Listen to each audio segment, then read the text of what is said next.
Hello, beautiful souls. Today, I want to talk to you about something we've all wondered at some point. How to make him not just like you, not just be around you, but to truly crave your presence. This isn't about manipulation or playing games. It's about becoming a woman whose energy, confidence, and presence are simply irresistible. Let's get into the 10 powerful keys that unlock this magnetic presence. When we talk about how to make someone crave your presence, we often assume it begins with learning what they want, how to impress them, how to please them, how to become what they desire. But what if I told you that the most powerful magnetic thing you can do has nothing to do with them at all? It starts with you. And more specifically, with your happiness. Let me ask you something simple. When was the last time you did something just for yourself? Something that made you feel alive, joyful, peaceful? Not because someone else asked you to, not because it looked good on social media, but simply because it brought you happiness. So many of us spend our time trying to be everything for everyone. We think if I give more, if I do more, if I'm always available, maybe they'll love me more. And the truth? That energy isn't magnetic. It's draining. To them and to you. You want to make him crave your presence? Be the woman who walks into a room and brings sunshine, not because she's trying to impress, but because she already feels full of light inside. A woman who is grounded in her own joy doesn't need attention to feel validated. And ironically, that's exactly what makes people crave her attention in return. Happiness is not something you wait for a man to give you. It's not something that arrives when the relationship is perfect or when he finally calls you back. No. Happiness is something you build within yourself first, and then you bring it into the relationship. That's what makes you powerful. Men aren't drawn to women who make them the center of their universe. They're drawn to women who have a universe of their own, who have passions, friendships, hobbies, dreams. A woman who laughs deeply, who smiles often, who wakes up excited for her own life. That is a woman whose presence becomes addictive. Because she radiates something rare, contentment. Let me be clear, prioritizing your happiness doesn't mean you don't care about him. It doesn't mean you're selfish. It means you value yourself enough to make sure your needs, your peace, and your joy are not dependent on his mood, his messages, or his attention. You know how to fill your own cup. And here's the beautiful part. When you are happy within, you stop putting pressure on the relationship to be your everything. You stop expecting him to fix your bad days or be your only source of love. Instead, you show up with a healthy balance. You can love him, enjoy him, appreciate him, but not need him in order to feel whole. That difference is everything. Think about the energy you give off when you're in love with your life. When you've just come from a dance class you adore, or spent the afternoon laughing with friends, or just nailed a goal you've been working toward. That glow you carry, that confidence, that energy, isn't something you can fake. It's real, it's alive, and yes, it's irresistible. When you make your happiness a priority, it also sends a powerful message to him. It tells him, I'm good with or without you. I'm here because I want to be, not because I need to be. And that kind of energy is rare. It tells him he has to earn your presence, not just expect it. That he has to match your level of peace, not disturb it. And if he's the right one, he'll rise to that challenge. Let's also be honest. Life doesn't always feel joyful. There will be hard days. But even then, prioritizing your happiness means choosing to care for yourself, to rest when you need it, to say no when something doesn't feel right. It means protecting your energy, saying goodbye to what drains you and leaning into what fuels you. You don't wait to be chosen to start living fully. You live fully now because this life is yours. This moment is yours. And the right man will crave your presence because he sees how much life you bring into every room you walk into. And so don't shrink yourself trying to be someone's everything. Be your own everything first. Make space in your day for joy, for peace, for things that fill you up from the inside out. Take yourself out for coffee, take the trip, sign up for the course, dance in your room, fall back in love with you.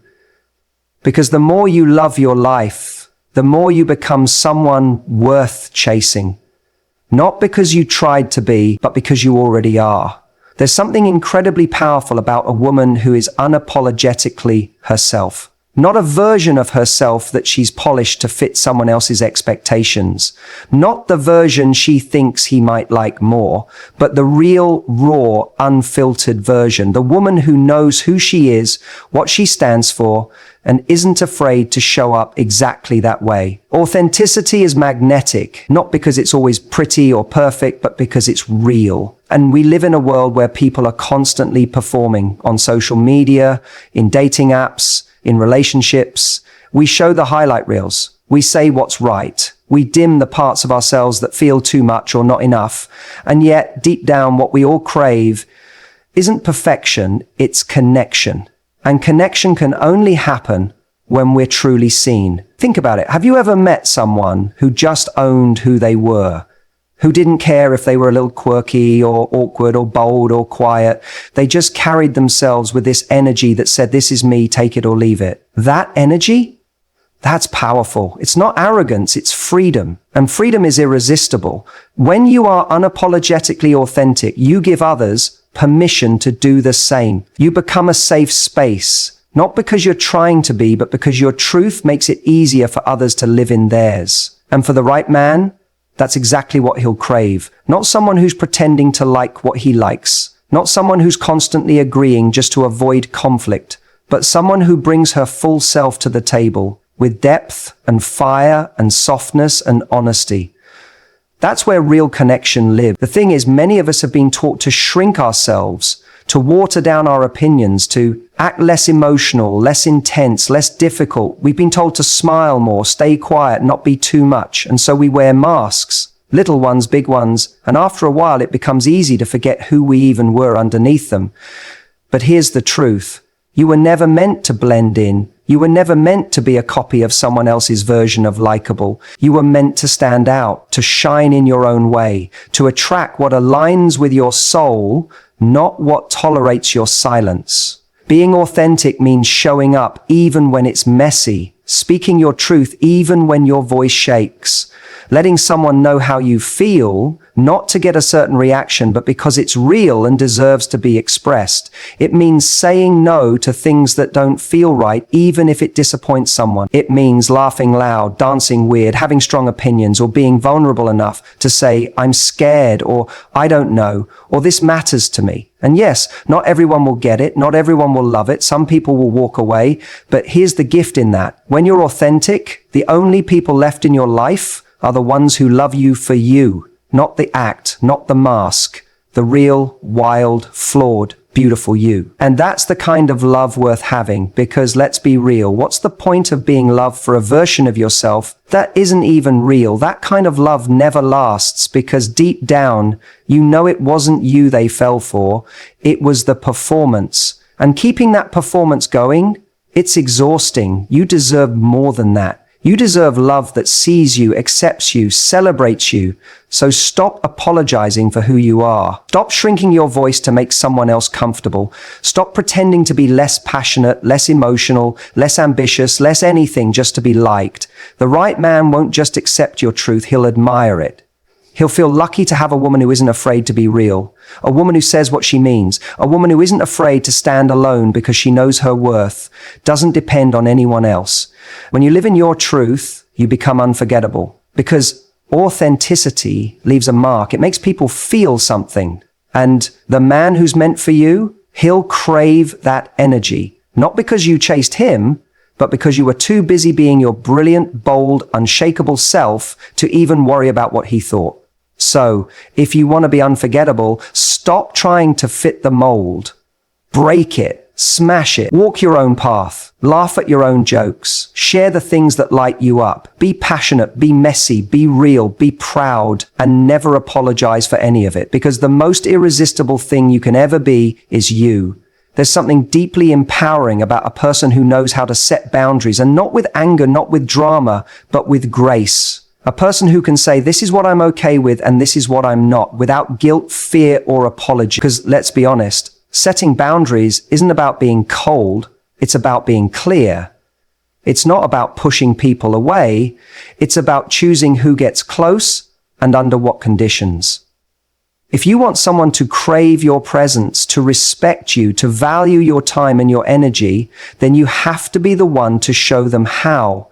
And that starts with the boundaries you create, the lines you draw, the standards you refuse to lower. Not because you're difficult, but because you honor yourself. When you have no boundaries, people don't see that as kindness, they see it as permission. If you're always available, if you say yes when you want to say no, if you allow disrespect in the name of keeping the peace, you send a message, maybe without realizing it, that your needs don't matter. And that message, it's not attractive. It doesn't earn love. It only breeds imbalance. But when you set boundaries with grace, everything changes. Because you're not saying, I don't need anyone. You're saying, I need someone who meets me at the level I've built for myself. That's powerful. That's confident.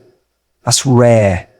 Graceful boundaries are rooted in self-respect. They're not screamed or thrown out in anger. They're spoken calmly, clearly, and with love. It might sound like, I really enjoy spending time with you, but I need to protect my time during the week. Or, I'm open to communication, but I won't continue a conversation when it becomes disrespectful. It's not a wall, it's a doorway. One that only opens to those willing to walk through it with care. Setting boundaries with grace also teaches people how to treat you without ever having to beg for basic respect. When you show someone that you won't chase, that you won't tolerate mixed signals, that you won't compromise your peace just to avoid being alone, they begin to see your value. Because you're not just talking about self-worth, you're living it. And here's something many people forget. The right person wants your boundaries. The right man is drawn to a woman who knows herself, who has her own life, her own rhythm, her own rules. Because that woman, she's not trying to impress anyone. She's living with intention. And that energy is magnetic. Setting boundaries also creates safety, emotional safety, because it shows maturity. It shows you're not going to explode when something feels off. You're going to communicate. You're going to stand firm in your truth, even if your voice trembles. And you're going to respect his boundaries too. That mutual respect, that's the foundation of something real. But let's be honest, it's not always easy, especially if you've spent a lifetime people-pleasing, especially if you were taught to equate love with sacrifice. But love without boundaries becomes self-abandonment. And self-abandonment, no matter how pretty you try to make it, is never sustainable. You'll know your boundaries are working when peace replaces anxiety, when clarity replaces confusion, when you no longer sit by the phone waiting, wondering, when you no longer say yes out of guilt or stay quiet just to keep him around. You'll know your boundaries are working when you finally feel free and at the same time deeply respected. So what does it look like in action? It looks like deciding how you want to be treated and refusing to accept anything less. It looks like walking away from inconsistency no matter how much you like someone. It looks like taking a breath before you respond, checking in with your truth and choosing your peace over temporary validation. And it doesn't have to be dramatic.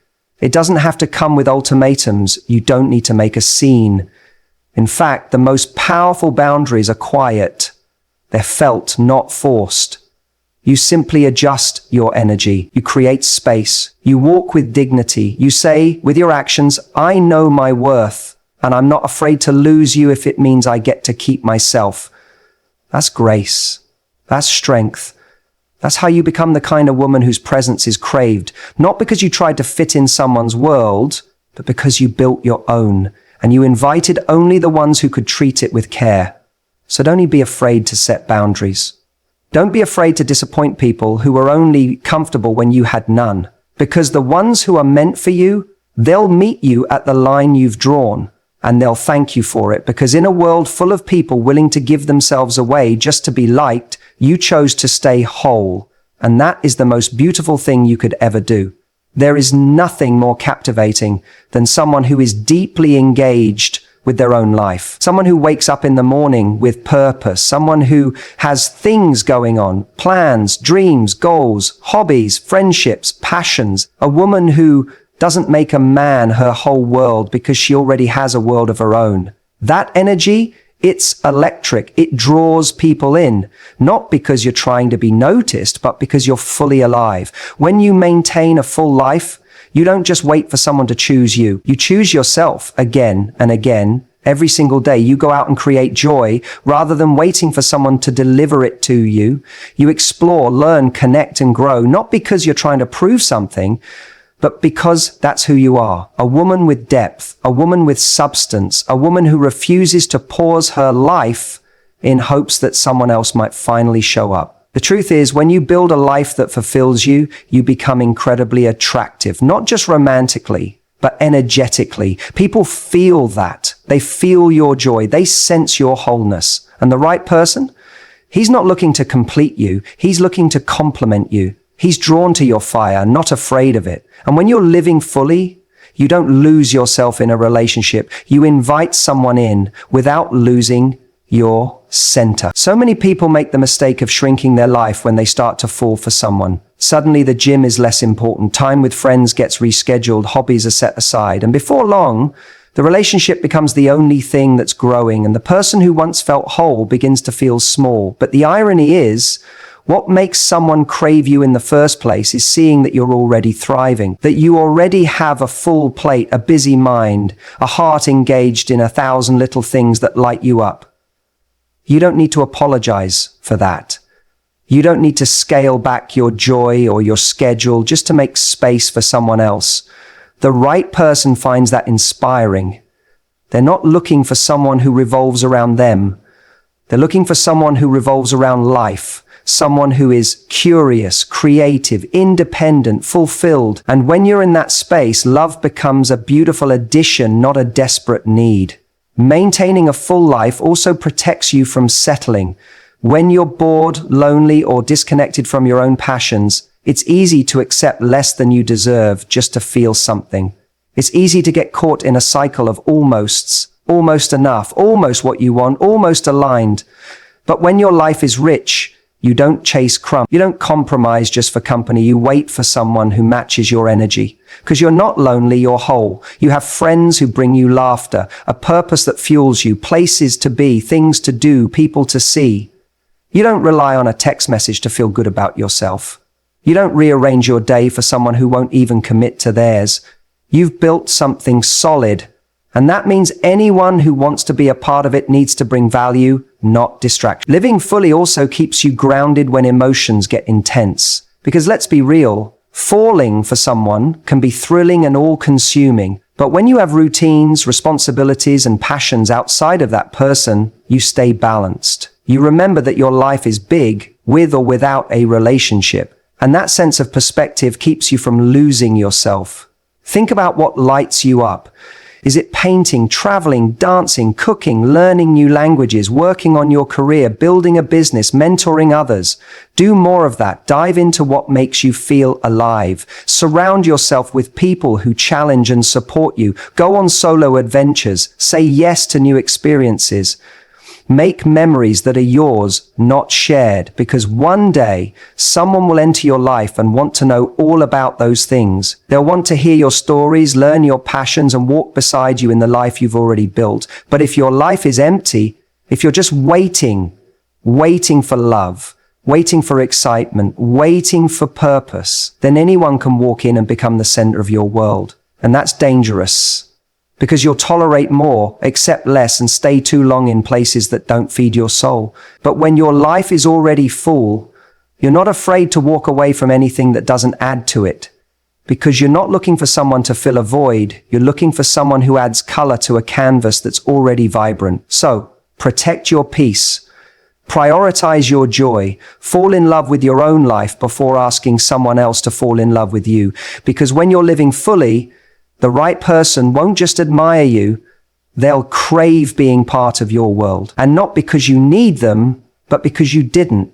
You were already whole. There is something truly rare about a person who brings peace into a relationship. Someone whose energy calms the storm instead of creating one. In a world that constantly pushes urgency, expectations, and demands, being a source of peace makes you unforgettable. It's not about being passive or weak. It's about being steady, grounded, and emotionally secure. When you embody peace, you don't chase, you don't beg, you don't manipulate, you simply exist in your truth. And that presence alone makes people want to be around you. Pressure comes from insecurity. from needing something to go a certain way at a certain time with a certain outcome, or else. It's fueled by fear of being left, of not being enough, of not being chosen. And that fear, whether it's spoken out loud or hidden beneath the surface, is felt. It creates tension. It makes the other person feel like they're constantly walking a tightrope, always one misstep away from disappointing you. And no one craves that kind of energy. No one is drawn to pressure. But peace, that's different. Peace feels safe. Peace feels like home. It makes people want to lean in, not pull away. And when you offer someone that kind of space, that kind of acceptance, they associate you with calm, with warmth, with ease. That's what stays with people. Not just how you looked or what you said, but how you made them feel.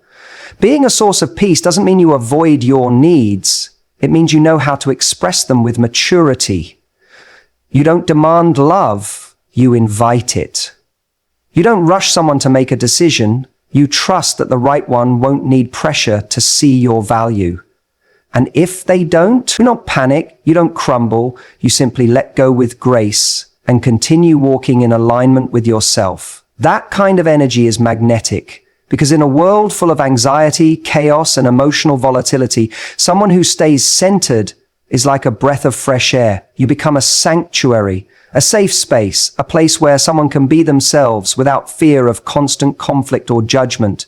And the more peace you offer, the more they crave your presence, not out of obligation, but out of comfort and respect. This doesn't mean you never feel intense emotions. It doesn't mean you don't get angry or disappointed, but it means you know how to hold space for your feelings without projecting them. You know how to communicate without attacking. You know how to express vulnerability without needing to control the outcome. That's strength. That's emotional maturity. And that's what makes you unforgettable. There's also something deeply attractive about someone who knows their worth and still chooses softness. Someone who could demand but instead discusses. Who could manipulate but instead communicates. That level of self-awareness is rare, and it's felt in every interaction. You don't need to prove yourself.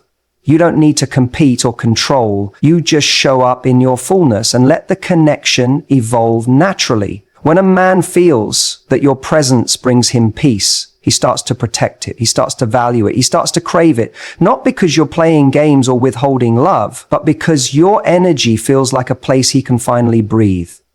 That's not something people forget. That's something they remember, even in your absence. That's the kind of connection that lasts. But it starts with you. It starts with finding peace within yourself first. You can't give what you don't have. If your mind is always racing, if your heart is constantly anxious, if your self-worth is dependent on someone else's behavior, then your energy will carry pressure even if your words don't. That's why healing matters. That's why self-awareness matters. Because the more peace you create inside yourself, the more naturally it flows outward. So take care of your mind. Slow down when things feel rushed. Take deep breaths instead of jumping to conclusions. Let people show you who they are without forcing them to be who you want. Trust in timing. Trust in energy. Trust in the fact that if something is right for you, it will never require you to abandon your peace in order to keep it. You don't have to chase anything that's meant for you. You don't have to pressure love into blooming. The right connection unfolds in its own time, and your job is not to speed it up, but to stay present, stay grounded, and stay true to yourself through it all. That's how you become the kind of person they never forget. Not because you tried too hard, but because you didn't. You were peace in a world full of noise. And that kind of presence, that kind of energy, it speaks louder than words ever could. There's something undeniably powerful about a woman who knows how to speak with confidence, not arrogance, not aggression, just calm, clear, grounded self-assurance. It's the way she says what she means without shrinking herself. The way her words carry weight because they come from a place of knowing, not hoping, not begging, not needing validation, but knowing her worth. When she speaks, people listen, not because she demands attention, but because she naturally commands it. Desperation, on the other hand, repels. It doesn't come from what you say, but from how you say it. When your voice is laced with fear of being left, of not being enough, of missing out, it seeps into every sentence. It makes the conversation feel heavy, like you're trying to convince someone to want you, like you're trying to talk them into seeing your value, when deep down, you're not even sure you believe in it yourself. That energy pushes people away. It makes them feel cornered.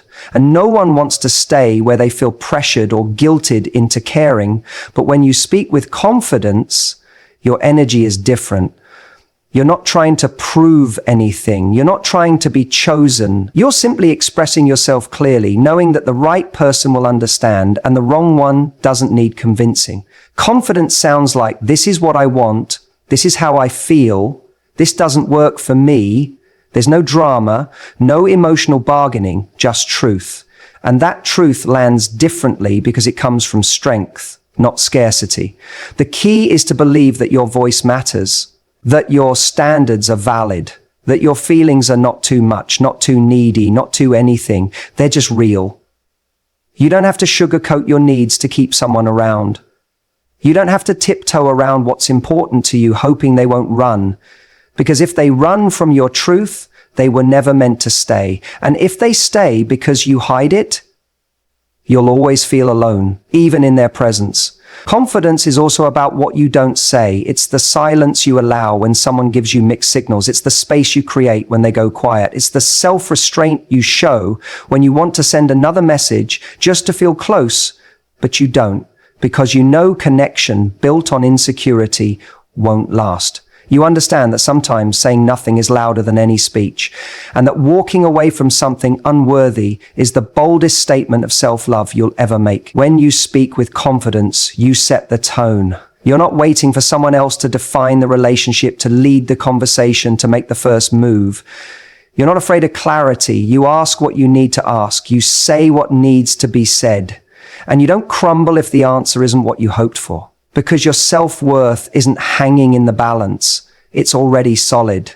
This doesn't mean you're never vulnerable. In fact, true confidence allows for deep vulnerability because you're not afraid of your emotions. You're not ashamed of wanting connection. You're just no longer willing to twist yourself into someone unrecognizable just to keep it. You can say, I care about you, without attaching your identity to their response. You can say, I want this, and still be okay if it doesn't happen.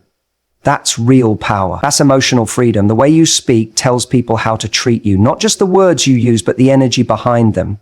If you speak like you're afraid they'll leave, they'll start to feel like they hold all the power. But when you speak like you know you have choices, like you're not afraid to walk away from anything that costs you your peace, people take notice. They realize they can't play game. They understand they're dealing with someone who values herself too much to settle for confusion. So take a breath before you speak. Ask yourself, am I trying to connect or am I trying to control? Am I speaking my truth or am I seeking reassurance? Am I showing up with self-respect or with self-doubt disguised as love? Let those answers guide your tone, your pace, your words. Let your voice reflect your strength, not your fear, because the truth is, the right person doesn't need to be convinced to respect you. The right man is drawn to a woman who owns her voice, who doesn't fear silence, who speaks with intention.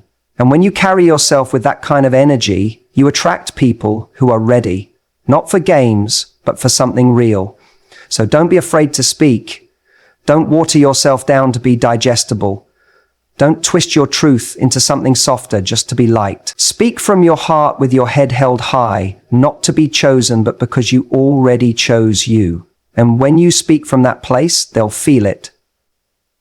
And they won't forget it.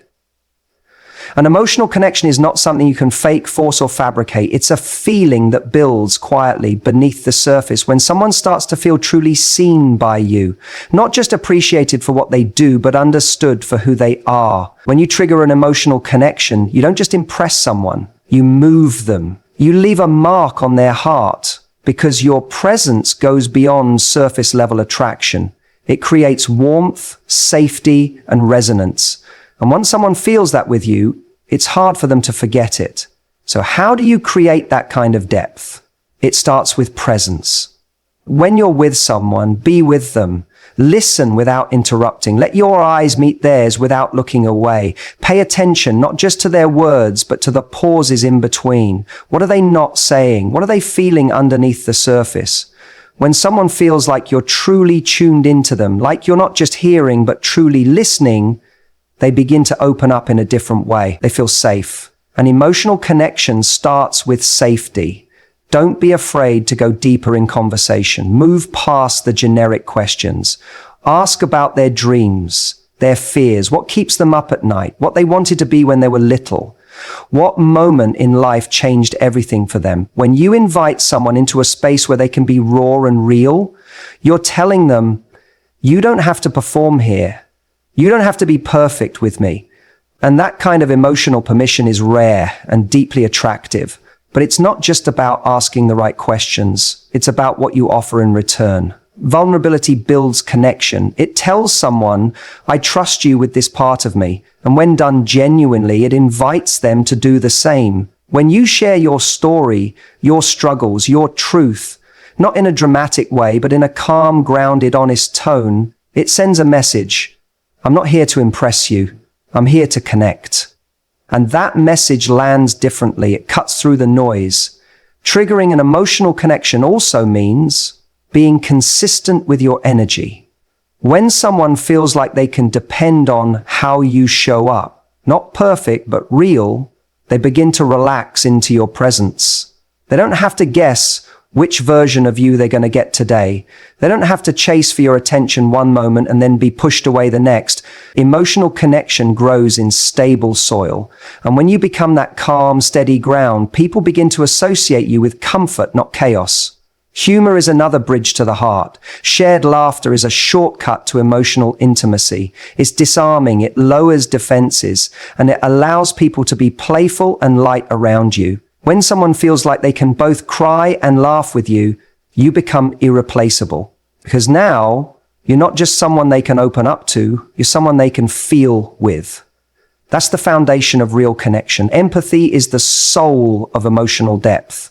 It's not just about understanding someone's situation, it's about feeling it with them. When you can look at someone and say, I get it, that must be really hard, and you mean it, they feel held, they feel validated.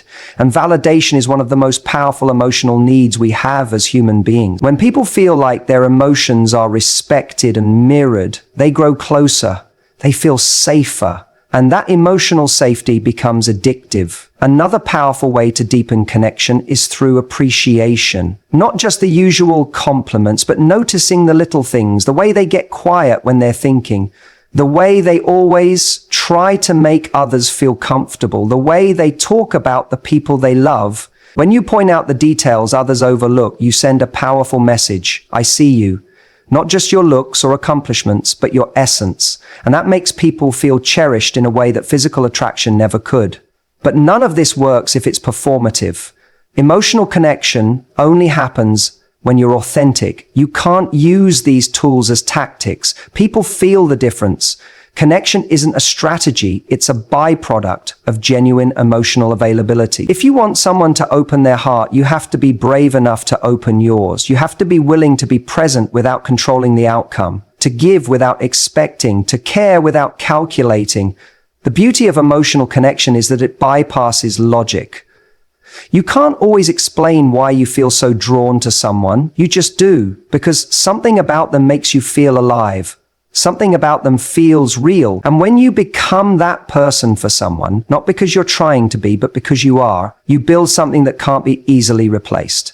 So don't aim to impress. Don't aim to be perfect. Aim to be human, warm, grounded, present. Let them feel the depth of your presence, the softness of your heart, the steadiness of your energy.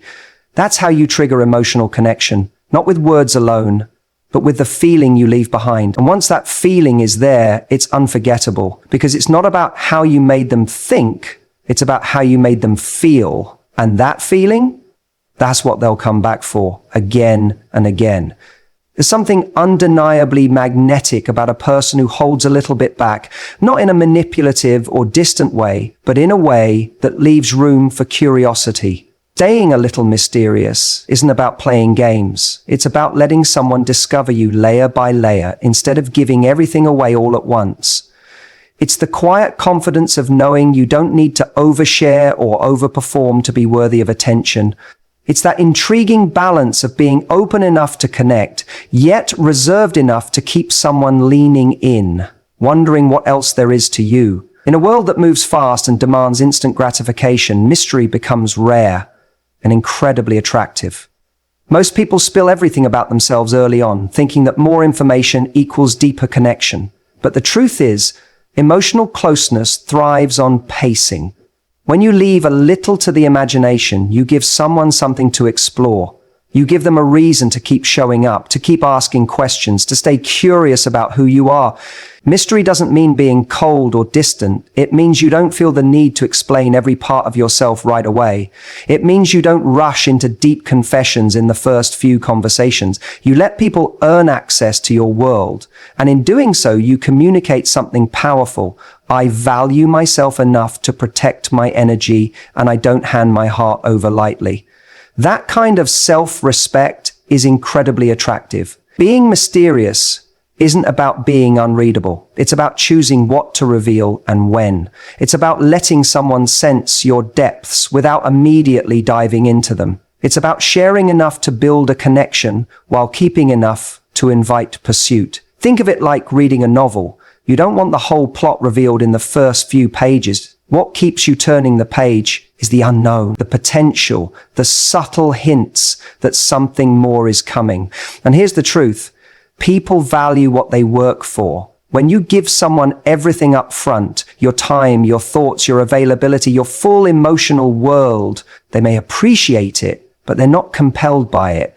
There's no journey in it, no tension. But when they feel like there's more to discover, when they sense that you're not trying to prove yourself or win them over, they start to wonder. They lean in. They ask more. They start to invest, not because you demanded it, but because you inspired it. Being a little mysterious also means not always being immediately accessible. Not in a way that creates distance, but in a way that reminds someone you have a full, rich life beyond them. You're not always sitting by the phone waiting to reply within seconds. You have passions, friends, dreams. And when you finally do show up, you bring the richness of your life with you. That's magnetic. That's what makes someone feel lucky to have a moment of your presence, not entitled to it. It's also powerful to be the kind of person who doesn't always say exactly what they're thinking, not because you're hiding, but because you're thoughtful. You know how to sit with your feelings. You know how to create space before reacting. And that creates intrigue. It makes people want to understand what's going on inside of you. It draws them closer because they realize your world isn't immediately obvious, and that makes it worth discovering. Being mysterious isn't about being confusing or manipulative. It's not about creating uncertainty in others just to feel powerful. It's about knowing your worth and trusting the right person to uncover you slowly. It's about resisting the urge to overshare out of insecurity. It's about understanding that the most valuable things in life take time to uncover, and that includes you. And yes, it's okay to surprise people. You don't have to be predictable. Let them think they know you and then show them a new side, a hidden talent, a different opinion, a moment of unexpected boldness or playfulness. When you reveal layers of yourself over time, you create depth. You create a dynamic where someone is constantly learning and rediscovering you, and that never gets boring. The people who leave the deepest impressions aren't the loudest in the room. They're the ones whose energy lingers even after they've left. They don't say everything, but what they do say is meaningful. They don't offer all their attention at once, but when they do, it's unforgettable. They're the kind of people others find themselves thinking about long after the conversation is over. So don't feel pressure to overshare to prove you're interesting.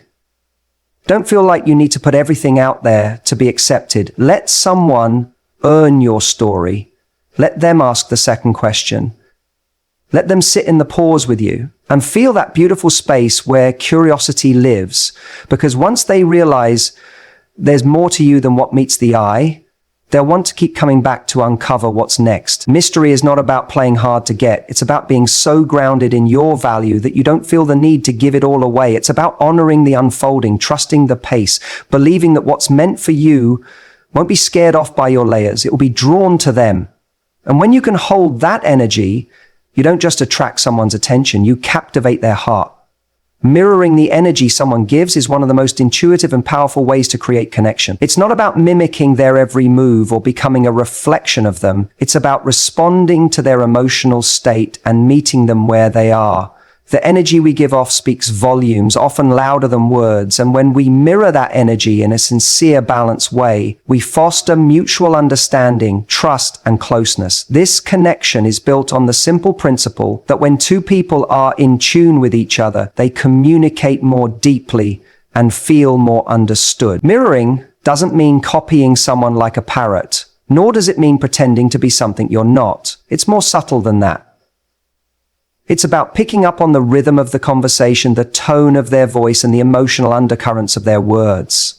When you mirror someone's energy, you are essentially telling them, I see you, I hear you, and I understand where you're coming from. This kind of acknowledgement creates a safe space for emotional exchange, where both people feel comfortable opening up. A simple way to think about mirroring is through the concept of empathy. We've all been in situations where someone seems distant or uninterested, and no matter what we say, they seem unresponsive. On the flip side, when someone mirrors our energy, we feel like they're with us, not just hearing us. They meet us at the emotional level where we are, which deepens the bond between you. Whether someone is excited, relaxed, serious, or passionate, adjusting your energy to meet theirs shows them that you are emotionally available and engaged.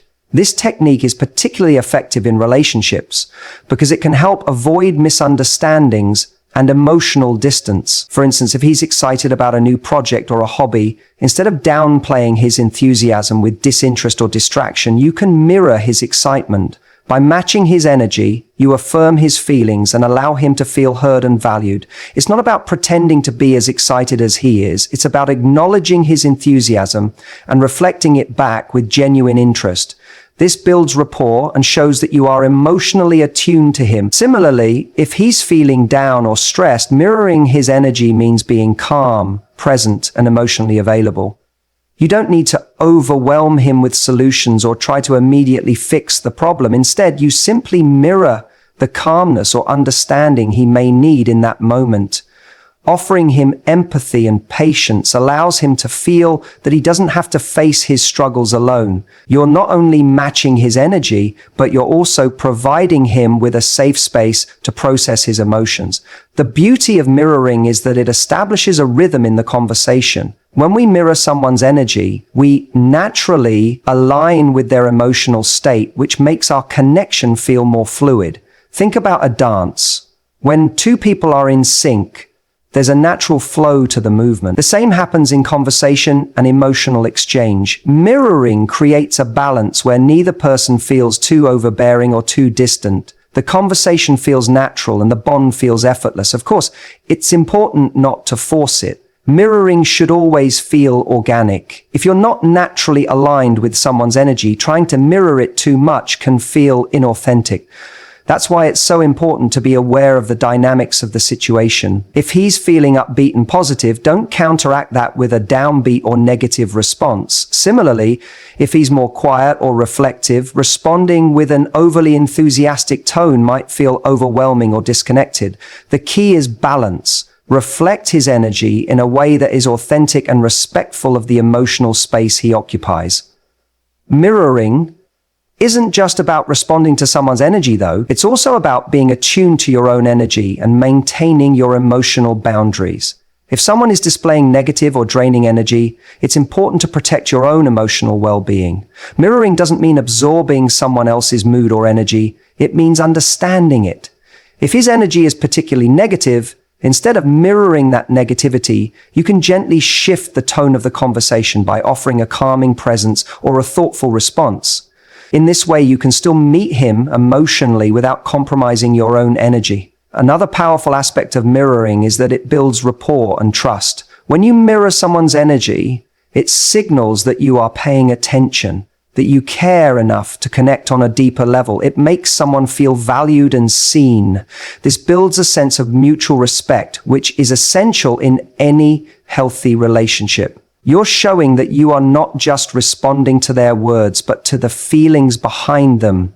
This emotional attunement creates a safe and secure environment for both people to express themselves freely. Mirroring can also be a subtle way to communicate your attraction. By reflecting the energy he gives, you show that you are engaged and interested in who he is. It shows that you are emotionally in sync, which naturally draws people closer. Emotional connection is the foundation for physical attraction, and by mirroring his energy, you create an emotional space where that connection can flourish. At the core of mirroring is a deep respect for the other person's emotional world. You're showing that you value their feelings and experiences, that you're open to what they have to share. When you mirror someone's energy, you are building a bridge between two people, one that allows for authentic connection, understanding, and emotional growth. It's a simple but powerful tool that can help you create a deeper, more meaningful bond. Whether you're building a friendship, deepening a romantic relationship, or simply connecting with someone on a more personal level. Ultimately, mirroring the energy someone gives is about creating harmony and emotional alignment. It's about being emotionally present in a way that reflects their world while still being true to your own. When done with sincerity and respect, it builds connection and trust, and it creates the kind of bond that goes beyond surface-level interactions. It's in those moments of emotional synchronicity that true intimacy is born. Choosing yourself first is one of the most empowering decisions you can make in any aspect of your life, especially in relationships and personal growth. It doesn't mean being selfish in the negative sense where you disregard the needs and feelings of others. Instead, it's about prioritizing your well-being, emotional health, and personal growth, ensuring that you're strong, fulfilled, and happy within yourself before extending your energy and love to anyone else. When you choose yourself first, you create a foundation of strength that enables you to show up fully in every area of your life, whether it's in relationships, career, or self-care. It's about filling your own cup first so that you have more to give to others without feeling drained or depleted. Too often, people fall into the trap of putting everyone else's needs before their own, thinking that by doing so, they're being kind or loving. While it's important to be considerate of others, sacrificing your own happiness and well-being for the sake of others can quickly lead to burnout, resentment, and a loss of self-identity. If you constantly put others first, you may find yourself losing sight of your own desires, goals, and needs. This can create an unhealthy dynamic where you feel undervalued or overlooked, and your emotional reserves can run dangerously low. That's why choosing yourself first is essential for your own mental, emotional, and physical health. Choosing yourself first isn't about rejecting the needs of others or becoming self-centered to the exclusion of those you care about. It's about setting healthy boundaries and recognizing that you cannot pour from an empty cup. When you take care of yourself, when you nurture your body, mind, and spirit, you are better equipped to be there for others. You can show up with more compassion, patience, and understanding because you're not giving away parts of yourself that you don't have to give. When you choose yourself, you ensure that you have the energy and clarity to give your best self to others rather than giving out of obligation or scarcity. One of the most important aspects of choosing yourself is understanding your worth. It's about recognizing that you are deserving of love, respect, and attention, not because of what you can do for others, but simply because you exist. When you value yourself, you naturally begin to set standards for how you expect to be treated.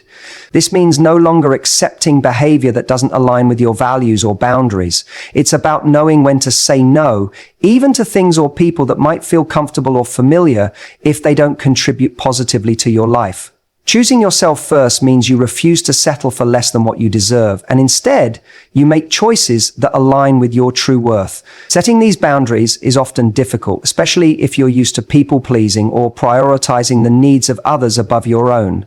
But the truth is, setting boundaries is one of the most loving things you can do, not just for yourself, but for others as well. Healthy boundaries allow relationships to thrive because they create space for mutual respect, trust, and understanding. When you choose yourself and establish boundaries, you teach others how to treat you, and you create a more balanced, respectful relationship dynamic. Choosing yourself first also requires self-awareness and self-reflection. It's important to regularly check in with yourself and assess where you are emotionally, mentally, and physically.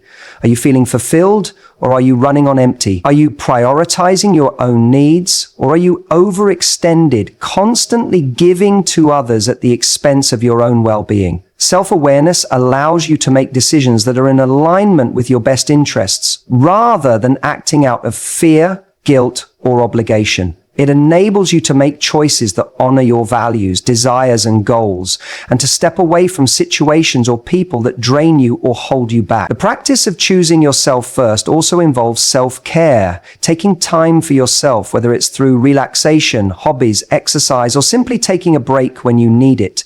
It means honoring your need for rest, reflection, and personal growth. Self-care isn't selfish. It's a necessary part of maintaining your mental and physical health.